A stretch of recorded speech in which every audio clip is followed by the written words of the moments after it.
Welcome back to Codex. Our speaker today is Dan Edidin, who's a professor at Missouri. Professor Edidin is an expert in algebraic geometry and its applications in signal processing. Today he'll tell us about sparse multi-reference alignment. Take it away, Dan. All right, well, thanks, Dustin. So yeah, the title of the talk is kind of long. It's the second moment in sparse multi-reference alignment and the sparse multi-reference alignment problem. So I'm mostly going to talk about what the second moment is and how it connects, how it's a natural extension of something that is fairly familiar in signal processing, which is the power spectrum, and how studying the second moment can be used to get insights into problems in molecular imaging, particularly in cryo-EM. So, whoops, wrong button. All right, so this is based on joint work with my collaborator Tamir, and the archive. There's the archive listing, and oops, where'd my little? Okay, I'm having a. There we go. And so here's the outline. So I'll start this talk by talking about the power spectrum. So I'll start with just hopefully maybe more familiar to people and how it naturally leads to the second moment. Then I'll talk about this problem called multi-reference alignment and how it connects to the cryo-EM. And then finally, I'll talk about how the second moment with sparsity conditions and how you can apply that to cryo-EM. And one of the points is that a lot of the stuff people do with the power spectrum is already related to sparsity. So essentially, we're using ideas from people. What people did with the power spectrum, we're trying to extend that in this other context. And one way to view this, as you know, my heart is in pure mathematics, right? It's going from the abelian group Zn or S1 to the non-abelian group SO3. So it's so the molecular biologist or whatever didn't know it, but when they went from X-ray crystallography to cryo-electron microscopy, they were just going from an abelian group to a non-abelian group. That's all they were doing, right? It was the mathematics forced the technology on them, right? That's my private joke. All right, so if you have a signal in Rn or in Cn, the phase retrieval, the Fourier, and people use the word phase retrieval, myself included, to describe a lot of different problems. So I'll refer to this as the Fourier or maybe the crystallographic phase retrieval problem. I want to recover a signal vector f from its power spectrum, which is the component-wise absolute value of its Fourier transform. And there we go. This problem, again, one reason I like to call it the crystallographic phase retrieval problem is it arose, at least as far as I know, it first arose in X-ray crystallography. If F represents the basic molecular structure of the crystal, so a crystal is a repeated molecular structure, then the power spectrum is determined by the X-ray diffraction pattern of the crystal. The crystallographic phase retrieval problem is ill-posed because many signals can have the same power spectrum, since the power spectrum only determines the amplitudes, but not the phases of the decomposition of this function or signal in the frequency domain. And so just a little numerical example, like for example, if you look at this vector in R4, 1, 2, 3, 4, and you look at this other vector, you can check that they have the same power spectrum. And here's for those of you who don't want to do numbers, there's a picture to illustrate this rather spectacularly. So this is a 2D signal, and you can compute the power spectrum of this, and then you can basically you just mess with the phases, and then you take the inverse Fourier transform, and you get something that I don't know, maybe it's the Shroud of Turin or something like that, right? But it's there's secretly Einstein in there somewhere, I don't know, but it's pretty hard to tell. The way I like to look at this is that the set of signal vectors with the same power spectrum, they form an orbit under a group, which is the group of ambiguities. For signals in Cn, the group of ambiguities is just S1 to the n, and essentially you can, so if you're in the Fourier domain, right, so you have the Fourier coefficients here, you can multiply them by any roots of unity. So each coordinate by any roots of unity, and obviously you won't change the component-wise absolute value of the Fourier transform. So you won't change the power spectrum. And so that's a fairly big group of ambiguities. That's an n-dimensional group.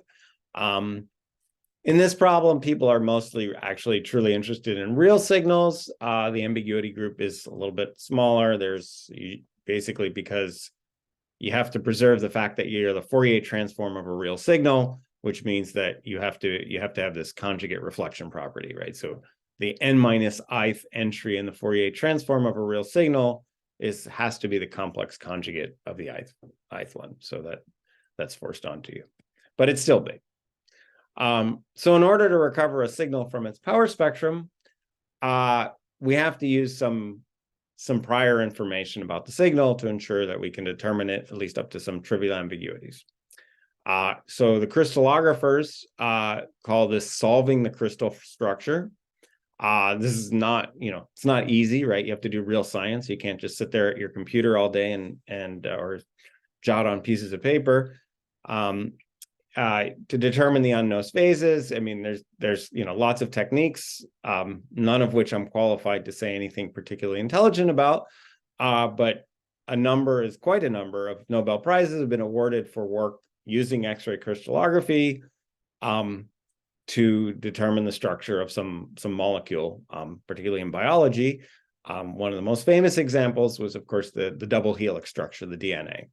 So that was, again, they solved the crystal structure. They had the sort of this power spectrum information, the spectral information, and they were able to get from stuff they knew, because they actually knew chemistry, to actually get the structure of the DNA. So mathematically, there's a variety of models which have been used to attempt to enforce uniqueness.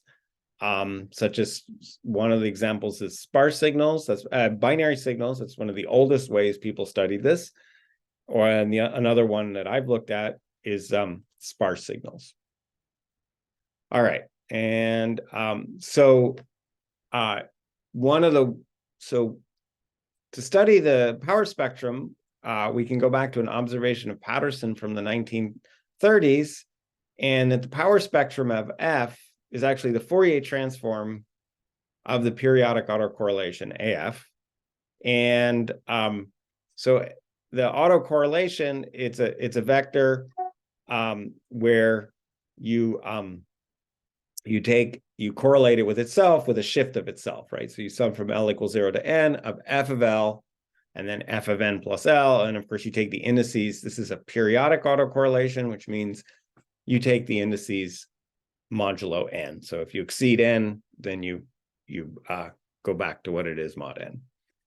And so this, if you notice this function, it's got a lot of symmetries. For example, if you shift F, you won't change this function. And if you do a cyclic shift, and if you do a reflection, you won't change this function. And the Fourier transform is invertible, so the autocorrelation carries the same information as the power spectrum. And I guess I didn't read what I had already written there. So the periodic autocorrelation is unchanged by cyclic shifts and reflections. Okay, so the first attempt to sort of impose uniqueness was for binary signals. And actually, it's a fascinating question, understanding what's going on with binary signals. It's kind of a funky math problem that people really don't know that much about. So if you have a binary signal, so every entry is 0, 1, and it has some support set S, so that'll be the set of, say, non-zero entries, then the nth coordinate is simply the multiplicity of, that's a typo, isn't it? The multiplicity of n, that should be n here, in the cyclic difference set. So you take all differences and you count them with multiplicities, and it's kind of a funny formula, but it's the right formula. And so you get this difference set. And so for binary signals, the problem of recovering a signal from its power spectrum is the problem of determining whether the support set S is determined up to equivalence. So you can always change the support set by cyclically shifting it and reflecting it. And you certainly will will not change the autocorrelation from what I just said from its cyclic difference multiset. So this seems like, okay, this isn't too hard, right? I mean, I just want to check when two sets have the same cyclic difference multiset. Other than saying cyclic difference multiset, this doesn't look too bad. You're just doing subtraction, right? So you don't get very big numbers, right? You don't need a computer, it looks like. And unfortunately, non-equivalent sets, and they're very simple examples. I didn't write one down. I've done it in other talks. I think I can tell you if you do 8, you take n equal to 8, 0, 1, 4, 7, and 0, 1, 3, 8 are non-equivalent sets that have the same cyclic difference set. So it's in probably multiple of my papers. So non-equivalent sets can have the same cyclic difference sets, and they knew this probably, Patterson knew this. In fact, he has a paper about this already from maybe, I don't know, 1942. And well, I don't know that there's a huge amount of progress being made. I mean, nobody, it's one of these problems. I guess maybe this is called additive combinatorics. It's like really easy to state, and like nobody really has any idea how to solve this problem. So classifying sets which are non-equivalent but have the same cyclic difference set is sort of an open problem. Okay. So there's some other sparsity conditions. So obviously that's sort of a sparsity condition. Like you have lots of zeros and just a few ones. So Tamir and I wrote a paper where we said the non-zero entries can be arbitrary real numbers. And we have a conjecture, which we could sort of verify if you gave us enough computer time in any given case. And it uses some methods of computational commutative algebra. So it's checking something about an ideal. And but in practice, we can't prove the conjecture this way, obviously. And so then we also tried with my student, Ivan Gonzalez, we tried, what if we allowed the entry sort of somewhere between, so we went somewhere between binary and arbitrary real numbers. We said that, if you think about a molecule, it's made out of standard atoms. So, there's a finite list of atoms. So we'll assume that the non-zero entries come from some finite alphabet. And we discovered some interesting things, but we still, honestly, we didn't know what's going on. I mean, ultimately, we get more open questions. We can prove a little bit, and we get more interesting open questions. So then we can also look at signals which are sparse with respect to a generic basis. So this is actually what Arun, who talked, my graduate student Arun, talked about this over the summer. And we can prove that the size of the support set is less than half the dimension, or less than or equal to half the dimension, then you can recover a generic signal from its autocorrelation, and that bound is optimal. And so that's the magic of the word generic, right? So if you have a hard math problem, you don't know how to solve it, you say generic, you put a generic in front of it, and then you basically can use a whole lot of tools from algebraic geometry to potentially solve it. And then if somebody asks you, does a particular basis satisfy the generic condition? The correct answer is yes, with probability 1, right? So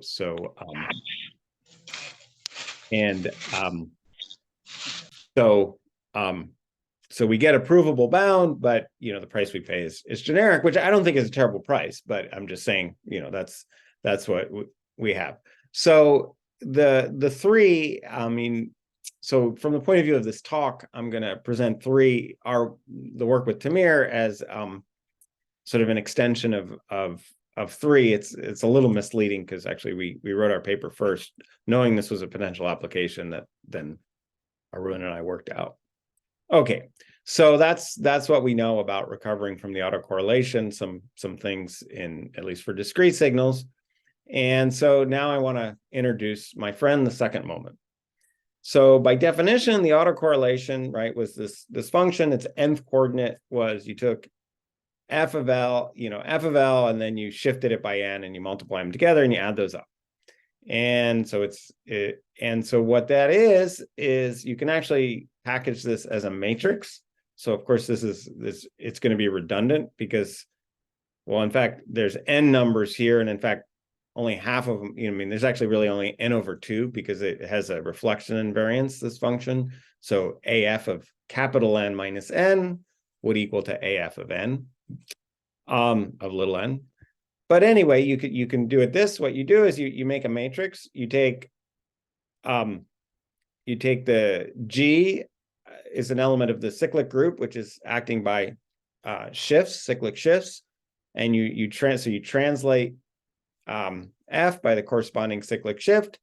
You take the transpose, and then you do this. And so if I've done this right, I should get an n by n symmetric matrix, and that's called the second moment for the action of Zn on Rn. And it's a matrix. Obviously, it's a symmetric matrix. So there are on the order of n squared over 2 or n plus 1 choose 2 entries, but you can pretty easily check that it's very redundant, right? The ij coordinate is the I minus j coordinate of this function that only depends on actually n over 2 parameters. And you notice I keep saying cyclic shift and reflection. So in fact, you could have done this. I probably should also have divided by the order of the group here. So I averaged over I should have been an average, and I just summed. I mean, and I could have averaged over the dihedral group. So I could have done not only cyclic shifts of this signal, but I could have done reflections, and I would have gotten the same matrix basically. Okay, so that's what you can view this autocorrelation function as a special case of a second moment for the action of the cyclic group on Rn. So in general, so now we get to throw around some big words. So for a general representation, so if I have a compact Lie group, so a representation of G, it's simply a vector space where G is acting by invertible linear transformations. So for example, right, the cyclic group acts on Rn by cyclic shifts. So you can write down a shift matrix, and that's that'll multiplying by that shift matrix will perform the corresponding shift on coordinates. It's just a special case of a permutation matrix. And so there's one of the first things you learn when you take a class in representation theory is that any representation of a compact group has a G invariant inner product, which means you can pick a basis of the representation where the action of G, it's just multiplying by orthogonal or more general unitary matrices. So if you do this with a cyclic group, the basis you pick is actually the Fourier basis. So the second moment is a function which takes V to, I mean, abstractly, rather than view it as a matrix, I'll view it as a map from V to itself, a linear transformation from V to itself, where I take M2 of F and I integrate, I apply G to F, I take the conjugate transpose and I multiply by G by itself, and so I get an operator this way. I mean, strictly speaking, I could put a tensor there and then really and put a conjugate, but I'll just leave it like that. And so that's my second moment. So that's the object that our paper is focused on, understanding what this is in these other cases. So people understood it pretty well in the case of the cyclic group. I think in my abstract I said S1. So in the case of S1, it's essentially like, that's like if you looked at functions on the circle, and then you would have an S1 action instead of functions on a cyclic group, which is what essentially Zn is doing. So it's just a continuous version of what we had in the example. So the questions that I'm interested in answering is, so what information is determined by the second moment, and what's the corresponding group of ambiguities? Again, we'll see there's a group of ambiguities. And what are some prior conditions on a signal which ensure that a signal vector can be recovered from the second moment? And then, of course, the third question, which maybe I don't need to answer, but you probably will, I mean, I don't need to ask, but you'll ask me, is like, why do I want to do this, right? I mean, why is there, I'm claiming that this is something relevant to applied mathematics.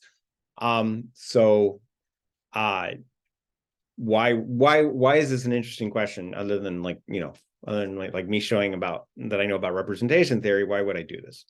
So let me sort of answer the questions in a permuted order. I'll start with the motivation, and then we'll talk about, so we'll do 3, 1, 2. So which is actually a cyclic shift of 1, 2, 3, right? So we'll apply the cyclic shift to 1, 2, 3, and we'll answer the questions in order 3, 1, 2. So that's the second part of my talk, is connecting to this different problem, multi-reference alignment, and its connections to cryo-EM. Okay, so the multi-reference alignment, well, people will tell you, if you ask people working in the field, you'll get a lot of slightly different answers about what the problem is, but this is the way my take on it. So I want to recover the orbit of a signal in a representation from noisy translates, so group translates of that signal, right? So you give me, you take F and you sort of randomly apply a group element, and then you throw in some noise. And so the group, I mean, again, there are various models, but I want to assume that the group elements are basically like, so these compact groups, they have Haar measures. So I can talk about like being uniformly chosen from the group. If it's a finite group, that's sort of obvious what to do, but even if it's a continuous group, I can do this.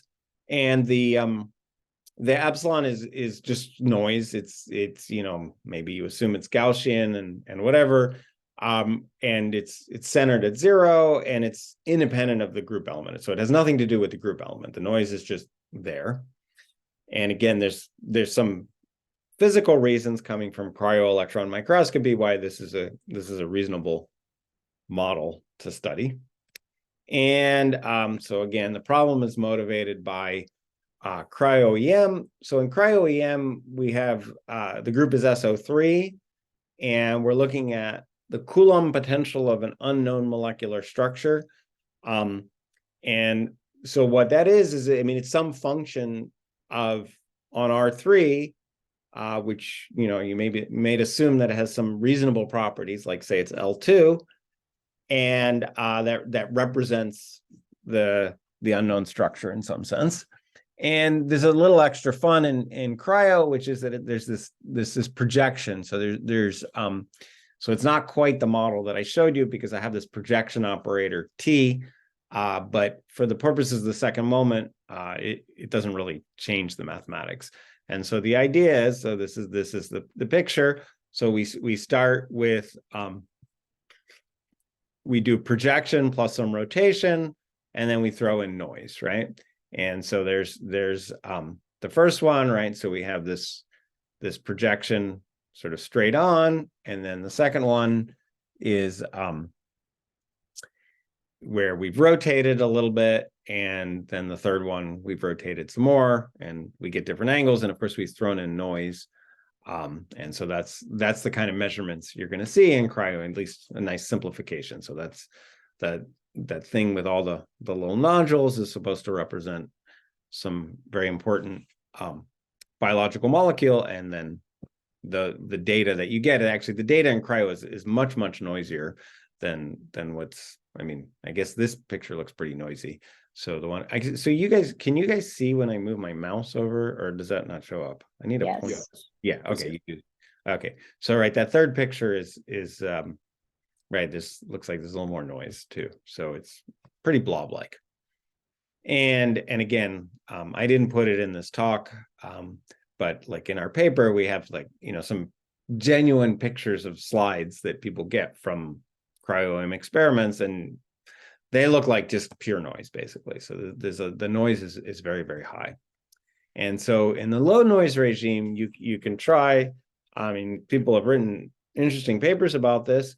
You basically, there's always an ambiguity of it's up to an orbit, but you can try to relate, so I did the first, let's just essentially, without loss of generality, you could assume that the first rotation was just the identity. It's kind of like in my picture. And then you could say, well, okay, so now, with respect to that, I want to solve for the other rotations. And there are various techniques, which usually called synchronization.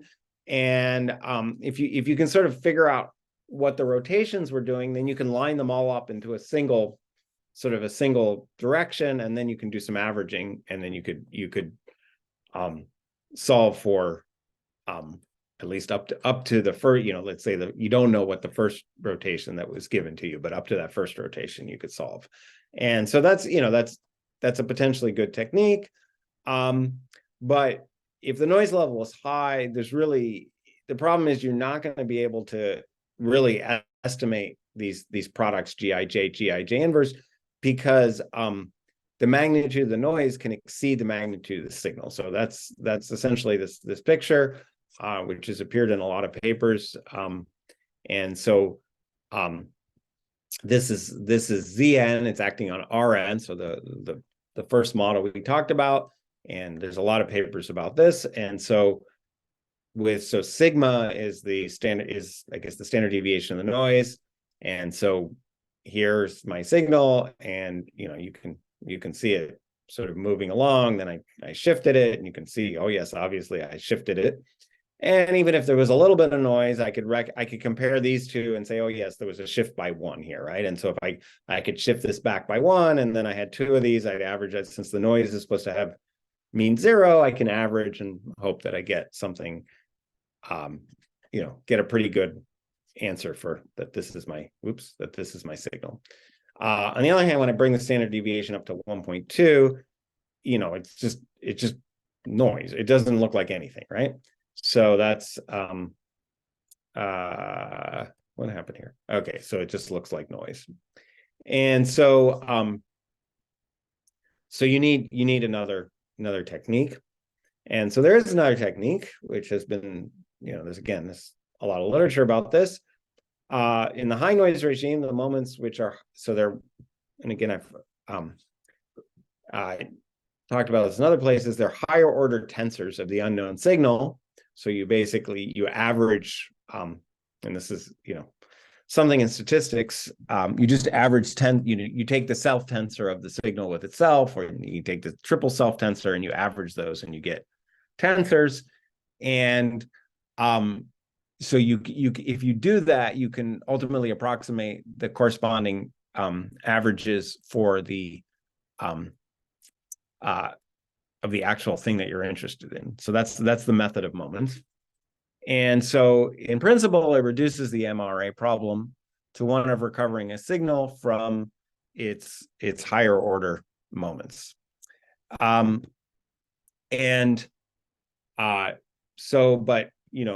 nothing is free, right? So the price you pay is the number of measurements you need to grow necessary.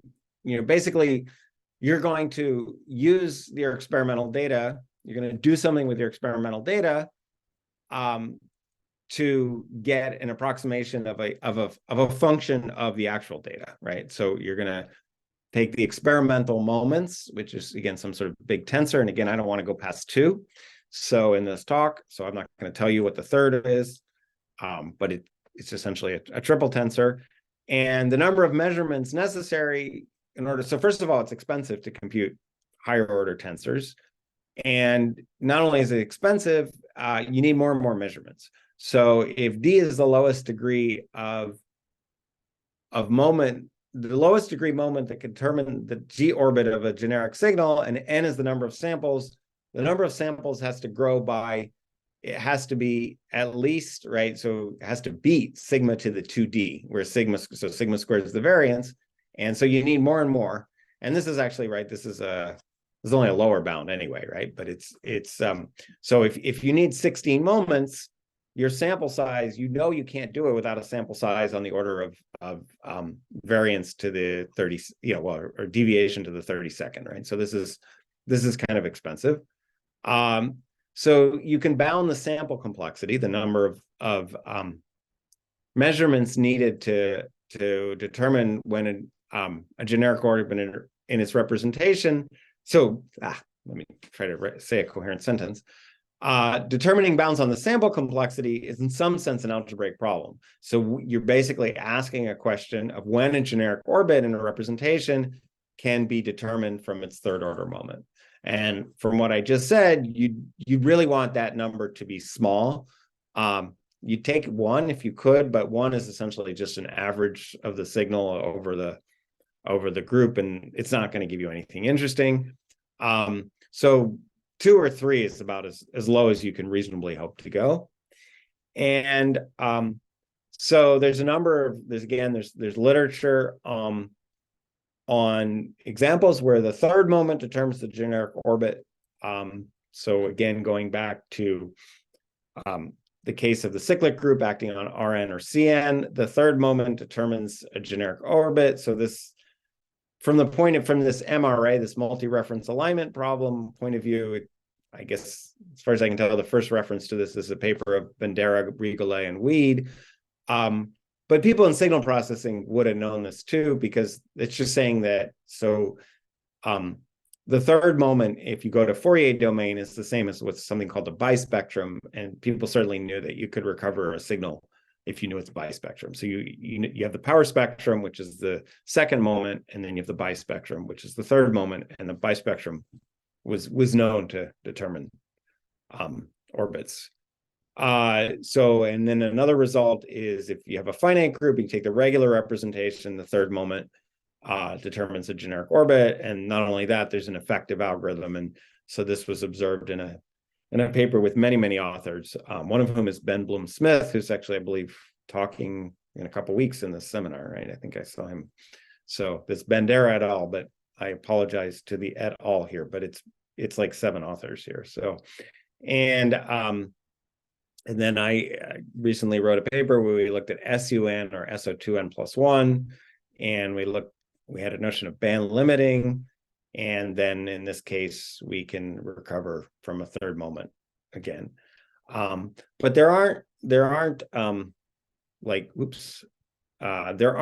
general properties of representation that I can say, oh yes, I look at this representation and a guarantee that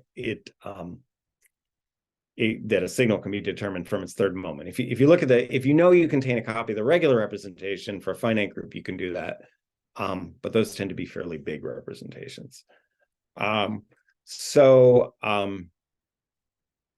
we want to focus on the second moment, and the second moment doesn't ever give enough information to recover the signal. So what we want to do is we want to go back to what we learned from crystallography and say, well, okay, we'll impose sparsity, and then we'll see what we can say.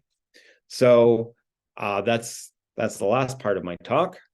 And so I want to recover from the second moment with sparsity conditions. And again, why am I doing this? Well, I'm doing this because I like math, but it's also applicable to cryo-electron microscopy.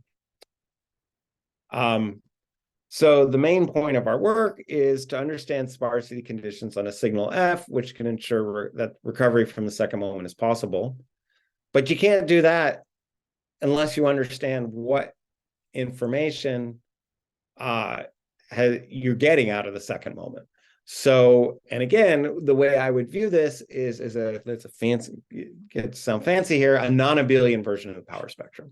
So to me, the second moment is something you get when you potentially have a non-abelian group, and you look at something analogous to the power spectrum.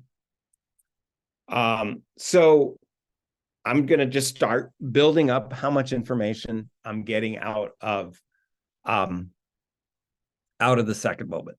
So first of all, I guess I apologize. I should have told you what an irreducible representation is. But an irreducible representation is like an atom in representation theory. It doesn't break down any further. So the official definition is that it contains no G invariant subspaces. So it's like a building block out of which you build all the other representations. And if your representation is irreducible, you really don't get anything very helpful out of it. You get a single number basically associated to each vector. So the second moment is it's an invariant function under the action of G. So it's an invariant map from a representation to itself. And there's this very amazing but extremely simple lemma called Schur's lemma, which says that if you have a G-invariant linear transformation of an irreducible representation, it's the scalar multiple of the identity. So basically, the associated, if I give you a signal vector, its second moment has to be a scalar multiple of the identity. And so the only question is, what's the scalar? And you can play around with this. And actually, I have to admit, in the first draft of our paper, we had a mistake because we forgot to divide by n. But so n is the dimension of this representation. Basically, the only thing you can do is you can take norm squared and divide by n. And so it's going to be, it's a linear transformation. So it's that scalar multiple of the identity. So not that much information. In the case of the cyclic group, at least if you look at complex representations, they're all one-dimensional. And like if you were in Fourier, they're all one-dimensional. And basically you're looking at the norm squared of one of the components of a vector, basically. So, okay. Now in cryo, so unlike in crystallography, representations tend to have high multiplicity. And so here I'm going to consider, I get a single irreducible, but I just take a million copies of it. Some unspecified number are copies of this. So what I have is, I have essentially, if you like, my data, my signal is just an R tuple of elements in this single atom, right? So it's like I have one irreducible and I just copied it a billion times. And it turns out if I do that, then I get all pairwise inner products of those R vectors. So in the case of one, right, there's only one inner product, it's Fi, and that's norm squared. And again, maybe there's some scaling factor of dividing by n, I suppose. It's probably, I probably want to divide by n here. So another way to think about it is if I consider these vectors, I just make a matrix out of them, right? So they're vectors in V0, which is supposed to have dimension n0, and I have R of them, so I make an n0 by R matrix. And the second moment then determines the A star A, which is, it's an R by R. I always get this confused. It's an R by R matrix is what I want. And so the second moment tells me A star A. And if you like, I'm trying to solve for A. And there's an ambiguity because let me get my lefts and my right correct. But if I think I got this right.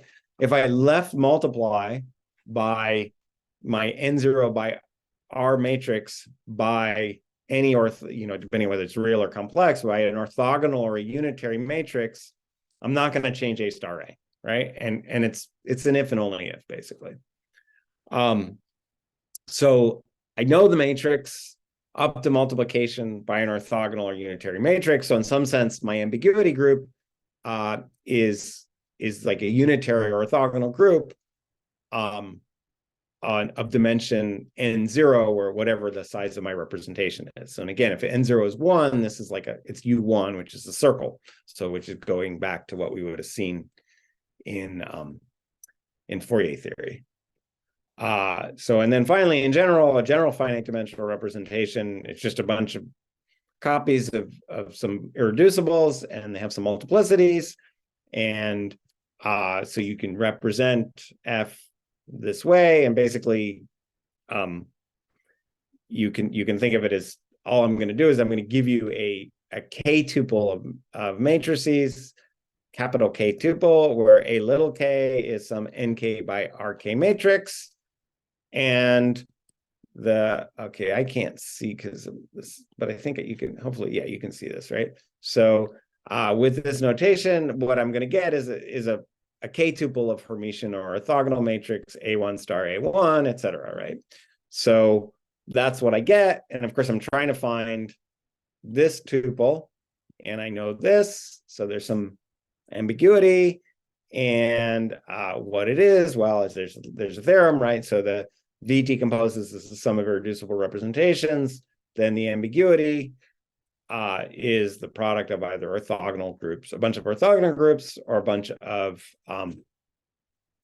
unitary groups, depending on whether you have a real or a complex representation. And again, in the case where we did Fourier theory, essentially what you would have had was, well, depending on whether you're real or complex, you either have one or one and two dimensional representations, and you, in the complex case, you would get a bunch of circle groups, a product of circle groups. So, but another way to look at it is that so don't even try to recover from the second moment without some prior information, because basically, right, you're trying to get an ambiguity of G, where G is the group, and instead you get this giant product of unitary orthogonal matrices. And so there's really only going to be just very, very simple, very special cases. Like if I take the circle group and K is 1, so I take multiple copies of a single irreducible representation, then essentially what I know is I have a list of numbers, and I know their absolute values, a list of, say, of complex numbers. I know their absolute values. I know their pairwise products. You can recover the list of numbers up to a global multiplication by an element of the circle. So that problem is solvable. It's not super interesting. So we have to impose some conditions. So we can't recover a generic signal. We impose sparsity. And the question is, how much sparsity? And what does sparsity means? So first of all, sparsity. So when I give you Rn, you think you know what a sparse vector is, right? Because somebody gives you coordinates, right? And, okay, first coordinate, second coordinate, and you say, okay, well, coordinates 1, 3, 7, 11, and 15 are 0, and the other coordinates are non-zero, right? And I've got a sparse vector. If I give you an arbitrary representation, nobody gives you a basis, right? I mean, and again, there aren't any God-given basis for functions on R3, right? I mean, people write and do lots of interesting mathematics considering various bases, which do various nice things for them, but it's not like you can just talk about the coordinates, right? And so when I talk about sparsity, I have to fix a basis. So if I give you an orthonormal basis of a representation, I'll say that a signal is sparse with respect to that basis if you can expand it as a linear combination of at most, whoops, and I guess there's an inconsistency. So I S sparse, and this should be S. The second entry should be S. And again, that's just what I said about there's not a canonical basis. So you can only talk about sparsity after you've picked the basis. And so now we have a theorem. So how am I doing on time? Okay. So the theorem says that if I have a representation of a compact group, so it's got a lot of notation, and this is why I didn't want to use the letter M before, even though I like the letter M in this situation. So I have a bunch of VKs. I have RK copies of each VK, and each VK has dimension NK. So the total dimension of this representation is this sum, and then I look at NK times RK, this number, which, I mean, if the multiplicity is high, you can just ignore this NK squared and just say it's the min of it's just NK times RK, where this theorem is more applicable. So you take this sum, sorry, no, it's the other way around. If the multiplicity is high, you want to look at these NK squareds. So you take the sum of the NK squareds.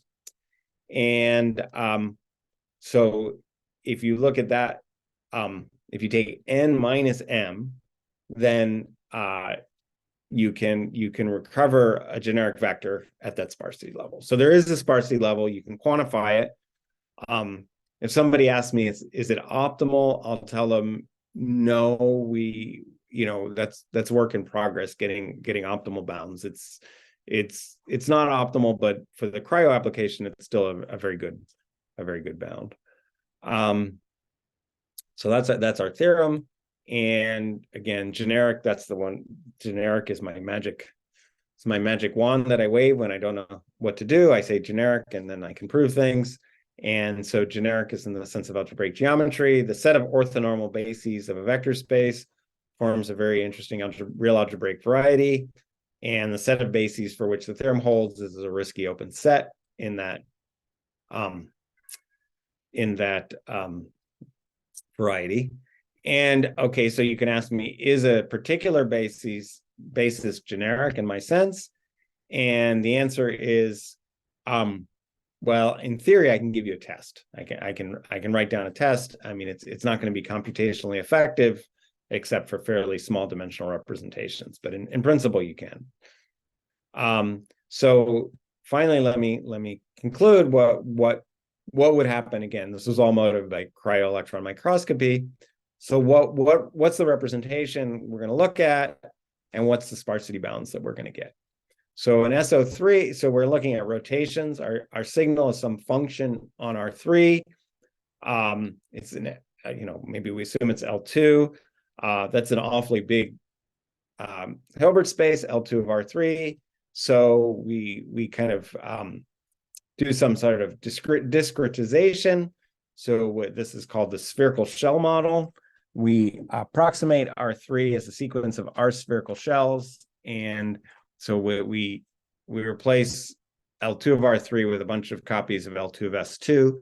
L2 of S2 has a countable basis, and so what we can do is we can band limit, right? So people doing this just like for functions on the circle. You can there's a notion of band limiting for functions on S2, and so putting this together, we'll band limit and we'll take we'll discretize in the radial direction. So we have band limiting in the angular directions, and discretization in the radial directions, and we get a finite dimensional representation. And what VK is it's a space of it's an irreducible representation of SO3, which has been, people love it. It corresponds to harmonic polynomials of frequency K, right? So people have all kinds of beautiful formulas for these, these harmonic polynomials.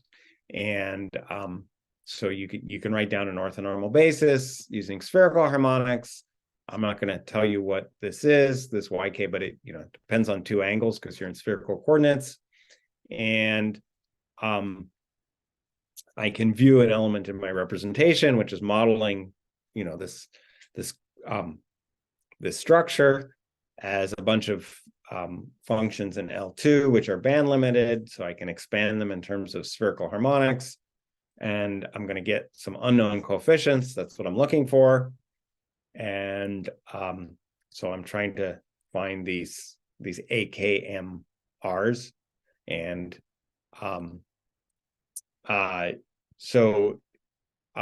that's the goal. And then there's this. So the idea of looking at the moments is something that goes back to a biologist named Zvi Kam, who wrote a paper like years ago, like in 1980, I think, where he proposed this method.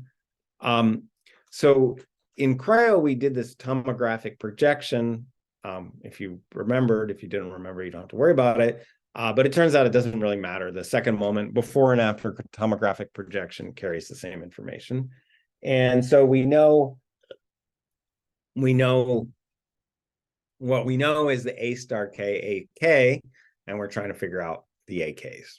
And again, like I said, the whole, the godfather of this method is a guy named Kam. And I guess, okay, answers my question